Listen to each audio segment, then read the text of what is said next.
Hi guys, welcome to our new video. ഇന്ന് നമ്മൾ വന്നിരിക്കുന്നത് ശാസ്താംപാറയിലേക്കാണ്. കാട്ടാക്കടയ്ക്കടുത്താണ് ഈ സ്ഥലം. തിരുവനന്തപുരം സിറ്റിയിൽ നിന്നും വെറും 15 കിലോമീറ്റർ ഡിസ്റ്റൻസിലാണ് ഇവിടെ ഉള്ളത്. അങ്ങനെ ഞങ്ങളിത് ശാസ്താംപാറ റൂറൽ ടൂറിസം സെന്ററിന്റെ ഫ്രണ്ടിൽ എത്തിയിട്ടുണ്ട്. ഇവിടെ പാർക്കിങ്ങിനായിട്ട് സ്പെസിഫിക് ആയിട്ട് ഒരു സ്ഥലമൊന്നുമില്ല. റോഡിന്റെ സൈഡിൽ ഞങ്ങൾ വണ്ടി പാർക്ക് ചെയ്തിട്ട് ഇതേ ഉള്ളിലോട്ട് കയറുവാണ്. കയറുമ്പോൾ തന്നെ ലെഫ്റ്റ് സൈഡിൽ ടിക്കറ്റ് കൗണ്ടർ ഉണ്ട്. ഇവിടെ നിന്നാണ് ടിക്കറ്റ് എടുക്കേണ്ടത്. ഇതിൽ അഡൽട്സിന് 25 റുപ്പീസും ബാക്കി കുട്ടികൾക്ക് 15 രൂപയുമാണ് ചാർജ് വരുന്നത്. ക്യാമറ യൂസ് ചെയ്യാൻ 250 രൂപയാണ് ഫീസ് അടയ്ക്കേണ്ടത്. പിന്നീട് ഇവിടെ മെൻഷൻ ചെയ്തിട്ടുണ്ട് 7 മണിവരെയാണ് ടിക്കറ്റ് ലഭിക്കുന്നത്. അതിനുശേഷം 7:30 എല്ലാവരെയും താഴോട്ട് ഇറക്കുന്നതാണ്. അപ്പോൾ ഞങ്ങളിത് മുകളിലോട്ട് കയറി തുടങ്ങി. ഇവിടെ നിന്ന് 400 മീറ്റർ ട്രക്ക് ചെയ്തിട്ട് വേണം നമുക്ക് മുകളിലെത്താനായിട്ട്.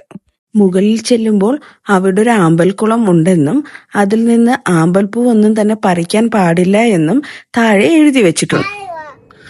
തുടക്കം മുതലേ അയ്യോ വയ്യേ എന്ന് വിളിച്ച് കയറുന്ന ഞങ്ങളെ ബൂസ്റ്റ് ചെയ്ത് മുകളിലേക്ക് കയറ്റുന്നത് ആയുഷാണ്. കക്ഷിക്കാണ് മുകളിൽ കയറാൻ ഇത്രയും എക്സൈറ്റ്മെന്റ് ഉള്ളത്. ഇപ്പോൾ ഞങ്ങളിവിടെ ക്രോസ് ചെയ്തത് ഒരു മണ്ഡപമാണ്. അതിൽ മണ്ഡപം 1 എന്ന് എഴുതിയിട്ടുണ്ട്. നമുക്കിരുന്ന് റെസ്റ്റ് ചെയ്യാനൊക്കെ പറ്റുന്ന ഒരു മണ്ഡപമാണത്. ഇനി ഒരു മണ്ഡപം കൂടെയുണ്ട്, അത് ടോപ്പിലാണ്. അതിൽ മണ്ഡപം 2 എന്ന് മെൻഷൻ ചെയ്തിട്ടുണ്ട്. അങ്ങനെ ഞങ്ങൾ ഇതൊക്കെ കണ്ട് മുകളിലോട്ട് കയറിക്കൊണ്ടിരിക്കുകയാണ്. കയറുന്ന വഴിക്ക് അവിടെ ആയിട്ട് വിശ്രമിക്കാനുള്ള സൗകര്യങ്ങളും ചെയ്തിട്ടുണ്ട്. ട്രക്കിംഗ് ചെയ്യുന്ന വഴിയിൽ സ്റ്റെപ്പുകൾക്ക് സൈഡിലായി അവിടെയായി ഇതുപോലെ ഡസ്റ്റ്ബിൻസ് വെച്ചിട്ടുണ്ട്. എന്തെങ്കിലും വേസ്റ്റുകൾ ഉണ്ടെങ്കിൽ അതിലോട്ട് തന്നെ നിക്ഷേപിക്കണമെന്ന് താഴെ കർശനമായി എഴുതിയും വെച്ചിട്ടുണ്ട്. പോകുന്ന വഴിയിൽ ട്രക്ക് ചെയ്യുന്നവർക്ക് ഇരിക്കാനായി ഒരുക്കിയിരുന്ന ഇരിപ്പിടത്തിൽ ഞങ്ങൾ കുറച്ചുനേരം ഇരുന്ന് വിശ്രമിച്ചു. അതിനുശേഷമാണ് വീണ്ടും ട്രക്കിംഗ് സ്റ്റാർട്ട് ചെയ്തത്. മടിച്ചു നിൽക്കല്ലേ, പെട്ടെന്ന് കയറിപ്പോ. സത്യത്തിൽ ട്രക്കിംഗ് ചെയ്തൊന്നും ശീലമില്ലാത്തതിനാലും അത്യാവശ്യം നല്ല മടിയുള്ളതിനാലും തുടക്കം മുതലേ ഞാൻ അയ്യോ വയ്യേ എന്ന് വിളിച്ചാണ് നടന്നുകൊണ്ടിരിക്കുന്നത്. അതുകൊണ്ടാണ് എന്നോട് പെട്ടെന്ന് കയറിപ്പോ എന്ന് പറയുന്നത്. അല്ലാതെ എന്റെ പിന്നിൽ വരാൻ നിന്നാല് രാത്രി ആയാലും ഞാൻ മുകളിലെത്തത്തില്ല. രാത്രി 7:30 അവരെല്ലാവരെയും തിരിച്ചിറക്കാൻ വരുമ്പോൾ നമ്മൾ പകുതി വഴിയെ എത്തിയിട്ടുണ്ടാവുള്ളൂ എന്നാണ് ഇപ്പൊ പറയുന്നത് എന്നോട്. അങ്ങനെ ഞങ്ങൾ കയറിക്കൊണ്ടിരിക്കുമ്പോൾ ഇതല്ല ഇതിനപ്പുറവും ചാടിക്കിടന്നവനാണ് ഞാൻ എന്ന് പറഞ്ഞ് കയറിപ്പോകുന്ന ആളിനെ കണ്ടോ, ഇതാണ് ഞങ്ങളുടെ കസിൻ അമൽ. ഇവന്റെ ഒപ്പമാണ് ഞങ്ങൾ ഇന്ന് ട്രക്കിങ്ങിന് വന്നിരിക്കുന്നത്. അമൽ കയറുന്ന എക്സൈറ്റ്മെന്റ് കണ്ടാണ് ആയുഷ് ഓടി കയറാൻ തുടങ്ങിയത്. അങ്ങനെ ഞങ്ങൾ വീണ്ടും മുകളിലേക്ക് പോയി തുടങ്ങി. വേഗം കയറിക്കോ, അല്ലെങ്കിൽ ഞാൻ എല്ലാ ദിവസവും ട്രക്കിങ്ങിന് കൊണ്ടുവരും. അയ്യോ വേണ്ടായേ എന്ന് പറഞ്ഞ് തിരിഞ്ഞു നോക്കുമ്പോൾ കാണുന്ന കാഴ്ച ഇതാണ്. ഇത്രയും ദൂരം ഞങ്ങളിത് പിന്നിട്ടിട്ടുണ്ട്. അയ്യോ, ഇനി നമുക്ക് വീണ്ടും മുകളിലോട്ട് തന്നെ കയറാം. അങ്ങനെ മുകളിലോട്ട് കയറാൻ തുടങ്ങുമ്പോഴത്തേക്കാണ് ഈ ബിൽഡിംഗ് കാണുന്നത്. ഇതൊരു കഫറ്റേരിയ ആയിരുന്നു, പക്ഷെ അത് ഇപ്പോ വർക്കിംഗ് അല്ല. നമ്മൾ ചുറ്റും നോക്കുമ്പോൾ ഇതാണ് നമ്മുടെ വ്യൂ വരുന്നത്. കഫറ്റേരിയ വർക്കിംഗ് ആയിരുന്നെങ്കിൽ നന്നായിരുന്നു എന്ന ആത്മകഥവും പറഞ്ഞ് കുറച്ചു നേരം അവിടെ വിശ്രമിച്ചിട്ടാണ് ഞാൻ പിന്നെ മുകളിലോട്ട് കയറാൻ തുടങ്ങിയത്. മുകളിലോട്ട് കയറി തുടങ്ങുന്നതിന് മുൻപ് നിങ്ങൾക്ക് ഞങ്ങൾ വന്ന വഴി കാണണ്ടേ? കണ്ടോ, ഇത്രയും ദൂരം പിന്നിട്ടാണ് ഞങ്ങൾ വന്നേക്കുന്നത്. ഓ പിന്നെ കാണുന്നവർ ചിരിക്കും. വെറും 200 മീറ്റർ കയറിയതിനുള്ള തള്ളല ഇതൊക്കെയെന്ന് പറഞ്ഞ് എന്നെ കളിയാക്കുന്നതാണ്. ഇതൊക്കെ സിമ്പിളാ, ഇങ്ങനെ അങ്ങ് ഓടി കയറിയാ മതി, മറ്റൊന്നും ചിന്തിക്കണ്ട എന്ന് പറഞ്ഞ് അമൽ ഒരു ഡെമോൺസ്ട്രേഷന് തന്നിട്ടുണ്ട്. എന്നാ പിന്നെ അങ്ങനെ ആകട്ടെ എന്ന് പറഞ്ഞ് ഞങ്ങളും പുറകെ വെച്ചു പിടിച്ചു. കണ്ടോ കയറുന്ന വഴികളൊക്കെ, ഇങ്ങനെയുള്ള വഴികളിലൂടെയൊക്കെയാണ് മുകളിലോട്ട് പോകേണ്ടത്. ആകെ മൊത്തം 13 ഏക്കറിലായിട്ടാണ് ഈ ശാസ്താംപാറയുള്ളത്. അങ്ങനെ ഞങ്ങൾ ഏകദേശം ടോപ്പിലെത്താറായി. നമ്മുടെ വിളപ്പിൽശാലയ്ക്കും കാട്ടാക്കടയ്ക്കും അടുത്ത് ഇത്രയും മനോഹരമായൊരു പ്രദേശം ഉണ്ട് എന്നുള്ളത് സത്യത്തിൽ ഇതുവരെ ഞങ്ങൾക്ക് അറിയില്ലായിരുന്നു. ഞങ്ങളിത് ആദ്യമായിട്ടാണ് ഇവിടെ എത്തുന്നത്. ഇനി നിങ്ങൾ കാണാൻ പോകുന്ന കാഴ്ച നോക്കിക്കോ. ഞങ്ങളിത് അങ്ങനെ ഫൈനലി ടോപ്പിലെത്തിയിട്ടുണ്ട്. അവിടെ ഇരിക്കുന്ന 2 പേരെ കണ്ടോ, അത് ഞാനും ആയുഷുമാണ്. ഞങ്ങൾ ഫസ്റ്റ് വന്നേ. ഈ ലേറ്റ് കമേഴ്സാണ് ഞങ്ങളെ ഇത്രയും നേരം ഉപദേശിച്ചത്, പെട്ടെന്ന് പോ എന്ന് പറഞ്ഞ്. ഞങ്ങളാണ് ഇവിടെ ആദ്യം എത്തിയത്. ഈവനിങ് ആണ്, സൺസെറ്റ് ആവാറാകുന്നു. ഇവിടെ ഇരുന്നാല് നല്ലൊരു സൺസെറ്റ് വ്യൂ കാണാൻ പറ്റും. അങ്ങനെ ഞങ്ങൾ ഇവിടെ നിന്ന് കുറച്ച് ഫോട്ടോസൊക്കെ എടുത്തു. ഭയങ്കര ഉഗ്രൻ വൈബുള്ള ഒരു സ്ഥലമാണ്. ഫ്രണ്ടിലെ പ്രദേശമൊക്കെ കണ്ടോ, അയ്യോ ഒരു രക്ഷയില്ല. നല്ല കാറ്റാണ്, അതുപോലെ നല്ല തണുത്ത കാലാവസ്ഥയാണ്. മുന്നിലുള്ള സ്ഥലങ്ങളിലെല്ലാം മൂടൽമഞ്ഞ് നിറഞ്ഞിരിക്കുന്നതും കാണാം. മുകളിൽ സൂര്യാസ്തമയവും കാണാം. ഞങ്ങൾ അങ്ങനെ കുറച്ചു നേരം അവിടെ കാറ്റൊക്കെ കൊണ്ടിരുന്നു. അവിടെ ഇവിടെയായിട്ട് ഇരിക്കാനുള്ള കുറച്ച് സ്ഥലങ്ങളൊക്കെ ഉണ്ട്. അപ്പോൾ അതൊക്കെ കണ്ട് ഞങ്ങൾ കുറച്ചു നേരം ഈ സ്ഥലത്തിന്റെ മനോഹാരിത ആസ്വദിച്ച് അങ്ങനെ നിന്നു. സത്യത്തിൽ ഒരു ഈവനിങ് സ്പെൻഡ് ചെയ്യാൻ പറ്റിയ സ്ഥലമാണ്. നല്ല ക്ലൈമറ്റില് സൺസെറ്റ് ഒക്കെ കണ്ട് അങ്ങനെ രസിച്ചിരിക്കാം. ഒത്തിരി സ്ഥലമുണ്ട് നമുക്ക് ഇരിക്കാനും ആസ്വദിക്കാനും ഒക്കെ ആയിട്ട്. വലിയ തിരക്കൊന്നുമില്ല, കുറച്ച് ആൾക്കാർ മാത്രമേ ഉള്ളൂ. അപ്പോൾ നമുക്ക് ബ്യൂട്ടിഫുൾ ആയിട്ട് നമ്മുടെ ഒരു എസ്പെഷ്യലി വീക്കെൻഡിന്റെ ഒരു ഈവനിങ് ഒക്കെ നന്നായിട്ട് സ്പെൻഡ് ചെയ്യാൻ പറ്റുന്ന ഒരു സ്ഥലമാണിത്. ഇവിടെ ദേ ഒരു മണ്ഡപം കൂടെ ഉണ്ട്. അതാണ് മണ്ഡപം 2 എന്ന് എഴുതിയിട്ടുണ്ട്. നമുക്കിവിടെ ഇരുന്ന് വിശ്രമിക്കാം. ഞങ്ങൾ നേരെ അങ്ങോട്ട് പോയി. ഇത് ഒരു മനോഹരമായ കൽമണ്ഡപമാണ്. അതിനുള്ളിലോട്ട് കയറി ഞങ്ങൾ കുറച്ചു നേരം വിശ്രമിച്ചു.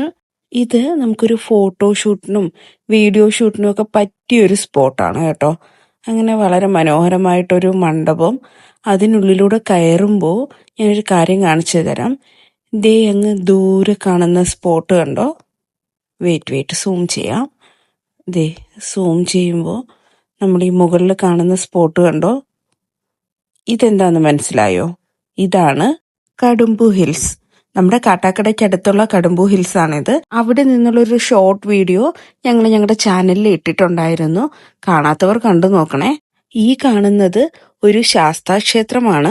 ഞങ്ങൾ ചെന്ന സമയത്ത് ഇത് അടച്ചിട്ടേക്കുമായിരുന്നു. ഇതൊക്കെ കേറണോ? അങ്ങനെ മൊത്തം കേറണോ? ഏർപ്പാട് കച്ചി കയറി മടുത്തിട്ടുണ്ട്. അതുകൊണ്ടാണ് ഇത്രയും ചോദ്യങ്ങൾ. അവിടെ ശാസ്താവിന്റെ നടയിലൊന്ന് തൊഴുതിട്ട് ഞങ്ങൾ വീണ്ടും അടുത്ത വ്യൂ പോയിന്റ് എക്സ്പ്ലോർ ചെയ്യാൻ മുന്നോട്ട് പോവുകയാണ്. ദേ പോകുന്നത് അത്രപ്പാടാണ് ഈ കാണുന്നത്. ഇവിടെ എല്ലായിടത്തും ചുറ്റിലും സേഫ്റ്റിക്കായി റെയിലിങ്സ് ചെയ്തിട്ടുണ്ട്. അപ്പോൾ നമ്മൾ വീണു പോവാതിരിക്കാനും പിന്നെ പിടിച്ചു മുന്നോട്ട് പോവാനും ഒക്കെ ആയിട്ട് ഈ റെയിലിങ്സ് നമ്മളെ ഹെൽപ്പ് ചെയ്യും. അങ്ങനെ ഞങ്ങളിത് അടുത്ത വ്യൂ പോയിന്റ് എക്സ്പ്ലോർ ചെയ്യാൻ മുന്നോട്ട് പോയി. ഇനി ഇവിടുത്തെ വ്യൂ ഒന്ന് കണ്ടാലോ? ദേ നോക്കിയേ, അകലേക്ക് നോക്കിയാൽ കാണുന്നത് മൂടൽമഞ്ഞ് തന്നെയാണ്. ഇങ്ങനെ ഒരു നനുത്ത തണുപ്പുള്ള ഒരു വ്യൂവും തണുത്ത കാറ്റും കൂടെ ഈ അസ്തമയവും ഒക്കെ ആയിട്ട് ഒരു ബ്യൂട്ടിഫുൾ ഈവനിങ് നമുക്ക് ഇവിടെ സ്പെൻഡ് ചെയ്യാൻ പറ്റും. ഫോട്ടോഷൂട്ടിനൊക്കെ പറ്റിയൊരു സ്ഥലം തന്നെയാണ് ഇത്. കാരണം വലിയ തിരക്കും ഇല്ല. അതുപോലെ തന്നെ നമുക്ക് വരുന്നവർക്ക് എല്ലാവർക്കും എൻജോയ് ചെയ്യാൻ പറ്റുന്ന ഒരു സ്ഥലം കൂടെയാണ്.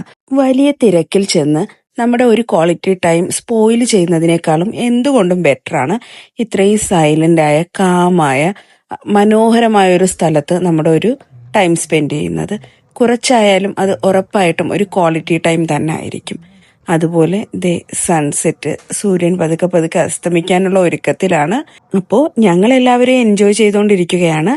ആയിഷും ഹാപ്പിയാണ്. ആയിഷാണ് സത്യത്തിൽ ട്രക്കിങ്ങിന് ഏറ്റവും കൂടുതൽ എക്സൈറ്റഡ് ആയിട്ടിരുന്ന ആള്. അപ്പോൾ ദേ ഞങ്ങൾ ഇത്രയും പേരായിട്ടാണ് വന്നിട്ടുണ്ടായിരുന്നത്. ആയിഷിനെ എല്ലാവർക്കും അറിയാലോ. ഇത് ഞങ്ങളുടെ കസിനാണ് അമൽ. അങ്ങനെ വീഡിയോസ് ഒക്കെ എടുത്തിട്ട് ഞങ്ങൾ അടുത്ത വ്യൂ പോയിന്റിലോട്ട് പോവുകയാണ്. ദേ ഇത് കണ്ടോ? സത്യത്തിൽ ഒരു ചെറിയ ട്രക്കിംഗ് ഒക്കെ എക്സ്പീരിയൻസ് ചെയ്യണം എന്നുള്ളവർക്ക് ഉറപ്പായിട്ടും ഓപ്റ്റ് ചെയ്യാൻ പറ്റുന്ന ഒരു സ്ഥലമാണ് ഇവിടം. അങ്ങനെ ഇത് ഏകദേശം മുകളിൽ എത്തിയിട്ടുണ്ട്. അയ്യോ ഇല്ല, ഞാൻ വഴിയിൽ കിടക്കുന്നേ ഉള്ളൂ. Please note the point. Rajith TC വഴിയിൽ കിടക്കുന്നതേ ഉള്ളൂ. ഫൈനലി മുകളിൽ എത്തിയിട്ടുണ്ട്. മുകളിൽ നിന്നുള്ള വ്യൂ എനിക്ക് തോന്നുന്നു ഇതിൽ നിങ്ങൾക്ക് ക്ലിയർ ആണെന്ന് തോന്നുന്നല്ലേ, മൂടൽ മഞ്ഞൊക്കെ. ഇതാണ് ഒരു കംപ്ലീറ്റ് വ്യൂ വരുന്നത്. എൻ്റെ അമ്മേ, ഒരു രക്ഷയില്ല, അത്രയും ബ്യൂട്ടിഫുൾ ആണ്. ഇവിടുന്ന് നമ്മൾ മുന്നോട്ട് നോക്കുമ്പോൾ ഇവിടെ ഒരു കുളമുണ്ട്. ആദ്യം മുതലേ ഇവിടുത്തെ ചരിത്രം എടുത്ത് നോക്കുമ്പോൾ ഇതിന്റെ മുകളിൽ ഒരു ക്ഷേത്രം, 2 കൽമണ്ഡപങ്ങൾ, ഒരു കുളം, ഇത്രയും പറയുന്നുണ്ട്. കുളത്തിലാണെങ്കിൽ ദേ നോക്കി നിറയെ ആമ്പൽപ്പൂക്കളും ഉണ്ട്. നീല നിറത്തിലുള്ള ആമ്പൽപ്പൂക്കളാണ് മുഴുവൻ ഉണ്ടായിരുന്നത്. ആമ്പൽപ്പൂ പറിക്കരുതെന്നും പറിച്ചാൽ 500 രൂപ ഫൈൻ ഉണ്ടെന്നും താഴെ എഴുതി വെച്ചിട്ടുണ്ട്. ദേ ഇരിക്കുന്നത് കണ്ടോ? ഇത് ഞാനാണ്. ഞാൻ കയറിയിട്ടില്ല, താഴെ തന്നെ ഇരിക്കുമായിരുന്നു. ഇപ്പൊ നിങ്ങൾക്ക് മനസ്സിലായില്ലേ, താഴെ ഇരുന്നോണ്ടാണ് ഞാൻ ഈ ഡയലോഗ് എല്ലാം അടിച്ചത്. അപ്പൊ എങ്ങനെയുണ്ട്, ഞാൻ എത്ര ദൂരെ ഇരിക്കുന്നതെന്ന് കണ്ടോ? അവർ സൂം ചെയ്താണ് എന്നെ കിട്ടിയത്. അപ്പൊ ദേ നോക്കൂ, ഇവിടെ നിന്നാല് ട്രിവാൻഡ്രം സിറ്റി ഏകദേശം ഫുള്ള് നമുക്ക് കാണാം. പൊന്മുടിയും കോവളം ബീച്ചും ശംഖുമുഖവും എല്ലാം കാണാം. അങ്ങനെ ദേ ഞങ്ങൾ തിരിച്ചിറങ്ങുന്ന തത്രപ്പാടിലാണ്. തിരിച്ച് താഴെ വന്ന് അവിടെ ഇരുന്ന് സ്വസ്ഥമായിട്ട് സമാധാനമായിട്ട് നമ്മൾ സൺസെറ്റ് കണ്ടു. എന്ത് ക്ലിയർ വ്യൂ ആണെന്ന് കണ്ടോ. ഞങ്ങൾ സത്യത്തിൽ വല്ലാതെ ഈ സൺസെറ്റ് ആസ്വദിച്ചു. അത്രയും ബ്യൂട്ടിഫുൾ ആയിരുന്നു, അത്രയും ക്ലിയർ ആയിരുന്നു. മാത്രമല്ല വല്ലാത്തൊരു വൈബാണ് മൊത്തത്തിൽ. അങ്ങനെ ഞങ്ങൾ ഇതേ തിരിച്ചു പോരുവാണ് ശാസ്താംപാറയിൽ നിന്ന്. അപ്പോ നിങ്ങൾക്കും പ്രിയപ്പെട്ടവർക്കൊപ്പം ഒരു ക്വാളിറ്റി ടൈം സ്പെൻഡ് ചെയ്യണമെങ്കിൽ, ഒരു സൺസെറ്റ് ആസ്വദിക്കണമെങ്കിൽ, കുറച്ചു സമയം മനസമാധാനമായി ഇരിക്കണമെങ്കിൽ ഉറപ്പായിട്ടും ശാസ്താംപാറയിലോട്ട് പോരാം. So thanks for watching.